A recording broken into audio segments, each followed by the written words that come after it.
At this time, recognize Mr. Powell, the subcommittee chair, for 5 minutes. Thank you. Thank you, Mr. Chairman. You know, we hear that in the future we're going to have a better economy, and everybody hopes so. But it's hard to believe. It's hard for me to believe anyway, because I look back on our past 3 years, and what Congress has done and what the Fed has done. We've literally injected about $5.3 trillion. And I don't think we got very much for it. The national debt went up $5.1 trillion. Real GDP grew less than 1%. So I don't think we've gotten a whole lot. Unemployment really hasn't recovered. We still have 7 million people that have become unemployed. And one statistic that is very glaring, if you look at the chart, is how long people are unemployed. The average time used to be 17 weeks. Now it's nearly 40 weeks they stay unemployed. So nothing there reassures me.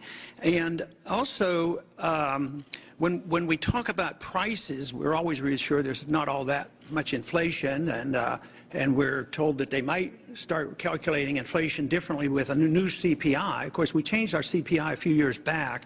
There's still a free market group that calculates the CPI the old-fashioned way, and they come up with a figure, in spite of all this weak economy, the prices have gone up 35%, 9.4% every year. And I think if you just went out and talked to the average housewife, she'd probably believe the 9% rather than saying it's only 2%. So I would say what we have been doing isn't very reassuring with all this money expenditure. But my question is related to the overall policy. Spending all this money hasn't helped, and yet many allies that would endorse so much of what's been going on, whether it's the Fed or the Congress, they recognize that consumer spending is very, very important, and they concentrate on that. But the $5.1 trillion didn't go to the consumers. It went to buying bad assets. It went to bailing out banks. It went to bailing out big companies. And lo and behold, the consumer didn't end up getting this. They lost their job, and they lost their houses and mortgages, and they're still in trouble. But my question is, if you took that $5.1 trillion and said that consumer spending is good, you could have given every single person in this country $17,000.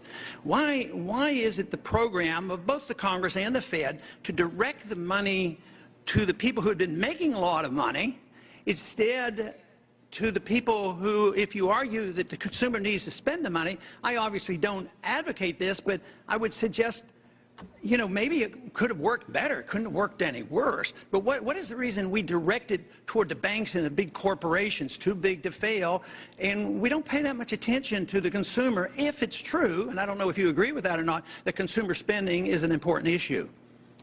Well, it is an important issue, Congressman, but you're mistaken in saying that the Federal Reserve has spent any money. You say $5 trillion. We have lent money. We have purchased securities. That's not buying, that's not dissipating, you know, the money. We've gotten all the money back. As an article over the weekend by Alan Sloan showed, in fact, the Fed has been a major profit center for the U.S. government. We've turned over profits in the last 2 years of $125 billion. So we are not costing any money in terms of budget deficits or anything like that. In terms of what we were trying to do, of course, the reason the Federal Reserve was founded a century ago was to try to address the problems arising from financial panics, which did, by the way, occur in an unregulated environment in the 19th century. We provided liquidity and short-term loans to help financial systems stabilize. We did that not because we particularly care about the managers or the shareholders of financial firms. I hate to interrupt, but my time is about up. But I would like to suggest that you say it's not spending money.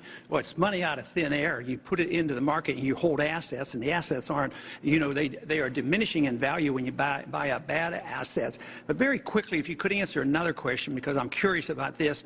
You know, the price of gold today is $1,580. The dollar during these last 3 years was devalued almost 50%.